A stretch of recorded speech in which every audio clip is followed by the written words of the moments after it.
विशाली और मैं banking aspirant हूँ। तो मुझे इस वीडियो में ना आपसे ना IBPS PO की जो स्ट्रेटेजी है उसके बारे में डिस्कस करना है भी कैसे आप ये 18-19 डेज में ना अपना SBI PO का जो एग्ज़ाम होना प्री का, तो वो आप कैसे उसको हैंडल कर लो, कैसे आप उसको क्लियर कर लो। ज़्यादा नहीं पढ़ना क्योंकि PO का एग्ज़ाम है। देखो PO में ना हमें लिमिटेड पढ़ना होता है, प्री क्लर्क में हमें थोड़ा ज़्यादा सिलेबस करना होता है, तो उस चीज़ पर थोड़ा ध्यान देंगे हम। ठीक है, सबसे पहले हम बात करते हैं इसमें इंग्लिश की।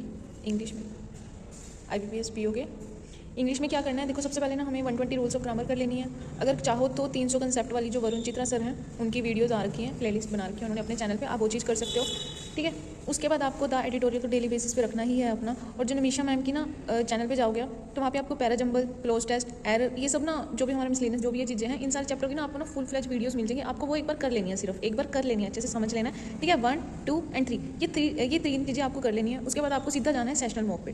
ठीक है, सेशनल मॉक्स पे जाना है। सेशनल मॉक से अपनी पूरी की पूरी आपको प्रैक्टिस करनी है। जो भी आपकी प्रैक्टिस इंग्लिश की होगी IBPS PO की, वो आपको सारी सेशनल के थ्रू ही करनी है। और जो सेशनल दे दो उसको अच्छे से एनालिसिस करो। उसके बाद आपको दोबारा उस चीज़ को देखना है कि आपका ये क्वेश्चन गलत क्यों है। और ये जब आप ये क्वेश्चन अटेम्प्ट कर भी रहे थे, अगर ये क्वेश्चन आपका गलत हो गया, आप कर रहे थे, तो उसके आपके उस टाइम आपके माइंड में इस क्वेश्चन को लेकर क्या चीज़ थी। ठीक है, कि आपने ये वाला आंसर टिक किया, तो इस चीज़ को आपने नोटिस करना है। ठीक है, तो इंग्लिश का तो यही है सिर्फ। रीजनिंग की बात करती हूँ, रीजनिंग में ना आपको सिर्फ सेशनल ही करने हैं। सेशनल जितने लगाओगे उतनी आपकी स्पीड बढ़ेगी। पजल एंड सीटिंग अरेंजमेंट जितने हाथ से निकालोगे उतनी ही ज़्यादा आपकी स्पीड बढ़ेगी। ठीक है, मिसलीनियस वगैरह ये सब चीज़ें आपकी सेशनल से ही इंक्रीज होगी। क्वांट्स में आपको सबसे पहले टेबल्स, स्क्वायर और क्यूब।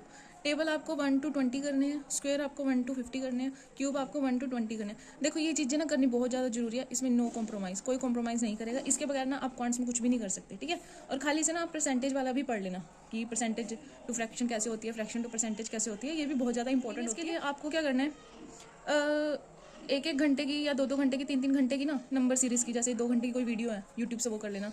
ठीक है, सिंप्लीफिकेशन अप्रोक्सीमेशन की कोई वीडियो है वो कर लेना फटाफट। ठीक है, ऐसे करके जो भी मिसलीनियस है, क्वाड्रेटिक इक्वेशन है, उसके अपना 20-22 क्वेश्चन लगा लेना। ऐसे करके ना सिर्फ एक ही बार करना है। उसके बाद आपको ये करके उसके बाद आपको DI पे आ जाना है। देखो DI के लिए ना आपको परसेंटेज, एवरेज और प्रॉफिट रेशो एंड प्रोपोर्शन, ये वाला चैप्टर आना बहुत जरूरी है। इन तीनों के बगैर ना आप DI नहीं कर सकते। ठीक है, DI 3 आ जाती है, कई बार 4 भी आ जाती है। देखो IBPS PO में अगर आप 3 DI भी उठा लेते हो, उसके बाद इसमें से भी कुछ कर लेते हो, तो आपके अच्छे स्कोर बन जाते हैं क्वांट्स में। ठीक है, तो ये वाले तीनों चैप्टर आपको आने चाहिए। और ये वाली चीज़ें, इन चीज़ों में कोई भी कॉम्प्रोमाइज़ नहीं होगा।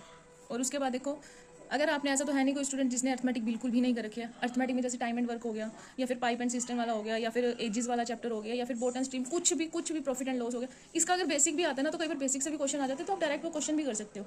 ठीक है, तो आपको अगर ये चीज़ें फॉलो करने के बाद उसके बाद आपको ना सीधा सेशनल पे जाना है। ठीक है, सेशनल पे जाना है, आपको कम से कम 5-7 सेशनल लगा लेने हैं। उससे भी आपको काफ़ी मतलब सही स्कोर मिलेगा। और स्पीड देखो 7-5 सेशनल कर लोगे ना, उसके बाद आएगी आपको। ठीक है, ये मेरी गुड़िया आ गई है।